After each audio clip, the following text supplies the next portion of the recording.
Hello mga sisi ko! Dahil nga tulog pa ang prinsesa namin, naisipan ko munang magluto ng makakain niya. Kasi gusto ko talaga hinahayaan siya na magising siya mag-isa niya. Yung tipong hindi iniistorbo para naman good mood lagi. Bali ngayon, ang naisip kong lutuin is carrots.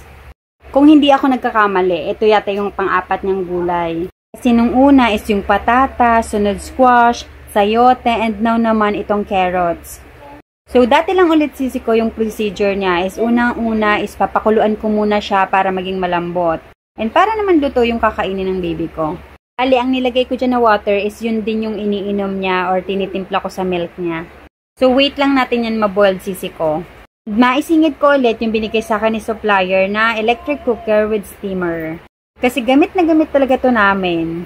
Kasi naman, mas napapadali talaga yung pag-prepare ko ng pagkain ng baby Luna ko. Kaya thank you seller for the free sample. Kaya kayo sisi ko baka gusto niya rin kasi nasa 300 plus lang naman yan.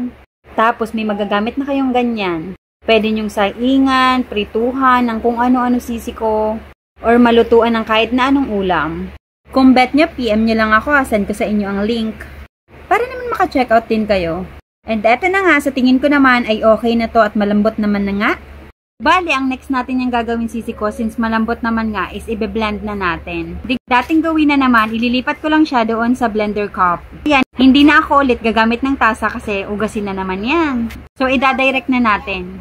Bali, itong blender na naman na isa ang ginamit ko para sigurado tayong kakasya yung niluto natin. Kaya sa mga mami dyan na nagpapakain din ng mga pure food sa babies nila, same ba tayo mami ng ginagawa? So, ayan na nga at ibe-blend na natin. Ganito lang talaga sisi ko ang everyday routine ko. Yung tipong habang tulog pa yung mga bata ay naghuhugas na ako ng mga milk bottle nila. Nire-ready na yung milk at yung makakain nila. Katulad nga nitong ginagawa ko. Yung tipong habang tulog pa sila ay nakakabuelo tayong gumalaw-galaw sisi ko. Kasi pag full-time mom talaga is madami talagang kailangan gawin sisi ko. Kaya sa mga kapwa ko full-time mom dyan, gusto ko lang sabihin sa'yo na good job mami, ang galing-galing mo. Natutuwa nga ako dito sisi ko sa bine-blend ko kasi ang ganda-ganda naman ng color niya. Yung tipong wala naman akong nilagay na seasoning or kahit anong panglasa pero feeling ko ang sarap-sarap talaga nito. Kaya sana magustuhan talaga ng prinsesa namin ang lasa nito. Pero feeling ko naman oo kasi lahat naman talaga nagugustuhan ng batang yan. Matagal ko pala tong bine-blend kasi gusto ko talaga is durog na durog. Kasi feeling ko talaga kung may matitirang buo tapos mapakain ko sa kanya ay baka machok siya. Dahil okay na nga, chinek ko na ang prinsesa ko kung gising na, gising na nga talaga. Buti nga at hindi naglilikot ang batang yan. Dahil kung oo ay siguradong hulog kang bata ka. At ngayon nga, ipinakita ko na sa kanya yung makakain niya. At kitang-kita niyo naman sa mukha niya na tuwang-tuwa na siya nung nakita na ako. Ayan. Pag nagising talaga yan na wala siyang katabi or walang tumitingin sa kanya, eh hindi talaga yan naaalis din sa posisyon niya. Pero dahil kagigising niya pa lang, inaisip ko munang paliguan muna siya bago pakainin. Dito ko na nga siya naisipang paliguan. Dahil nga sobrang likot na talaga ng batang ito at sobrang mahangin sa labas. At dahil nga mag-isa lang ako dito sa bahay, ang mangyayari, paligong dak muna ang batang yan. Karigos pa to kung tawagin dito sa amin. Dahil nga ang bigat-bigat na ng batang yan at hindi ko na talaga yan kayang solohin. Pero no choice, kailangan talaga natin paliguan ang batang yan. Pero ang sobrang nakakatuwa talaga dito sa batang ito is ang bait-bait niya talaga sa lahat ng aspeto. Yung tipong kahit pinapaliguan siya or kung anong ginagawa ko dyan, nakatawa pa talaga ang batang yan. At talagang umiiyak lang nga yan pag gutom na nga siya at pag inaantok na. Diba? Kita nyo naman yan at ang relax-relax talaga ng batang yan pag pinapaliguan. Kaya wala talaga akong masabi sa batang yan. Kaya minsan napapagod lang talaga ako dahil minsan is nabibigatan talaga ako sa kaseksihan niya. Pero kung sa pag-aalaga, sobrang ang gaan-gaan niya lang sisi kong alagaan.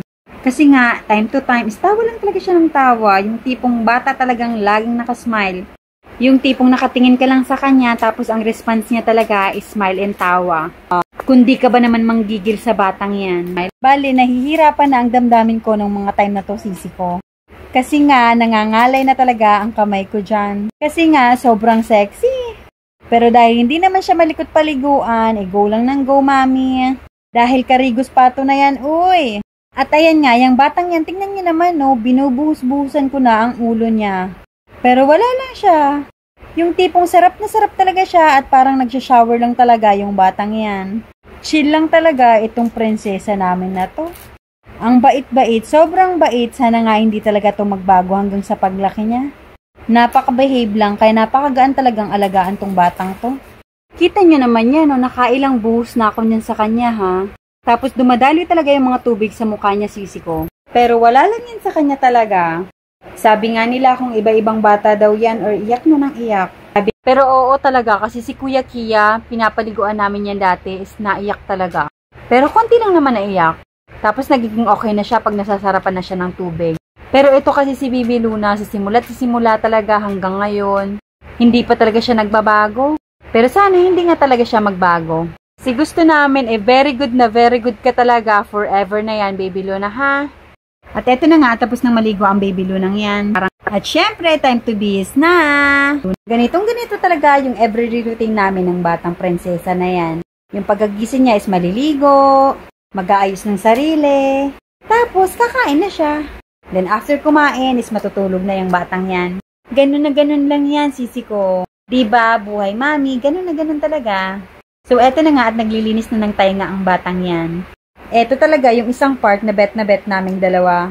Kasi nga nakakatuwa talaga siya pag nililinisan ng tainga. At syempre lalo na pag tinatanggalan ko ng kuko ang batang yan.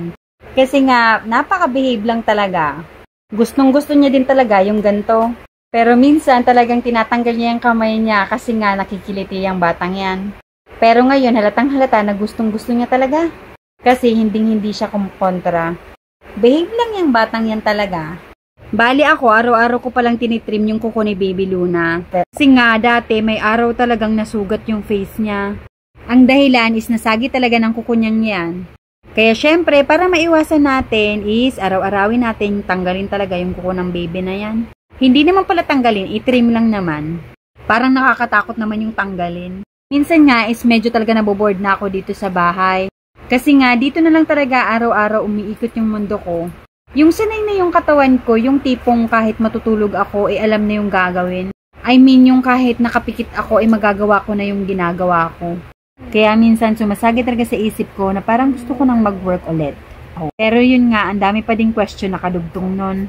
Yung tipong pag nag-work ako, sinong mag-aalaga sa mga babies ko? Kung kukuha kami ng mag-aalaga, maaalagaan kaya ng maayos? Since sobra na nga yung kulit ng Kuya Kia talaga.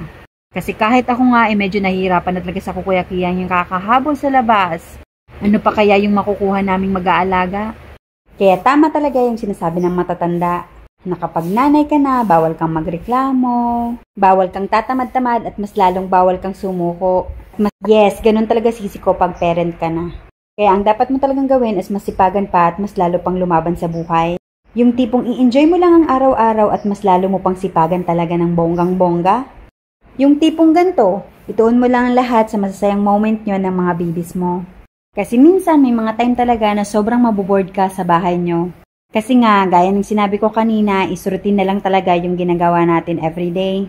Pero okay lang yan, ang importante is mas naaalagaan natin, nababantayan natin na maayos yung mga babies natin. Enjoy lang talaga ang araw-araw at wag na tayong ma-stress. Tulad ko nga wala akong masabihan ng mga drama ko sa buhay. Kasi nasa punto na ako ngayon na hindi na tao yung kinikwentuhan ko ng mga problema ko sa buhay. Kundi kipapagad ko na talaga, pinapaubaya ang lahat. Ay hala, nag-emote na. So yan na muna for today. Bye-bye!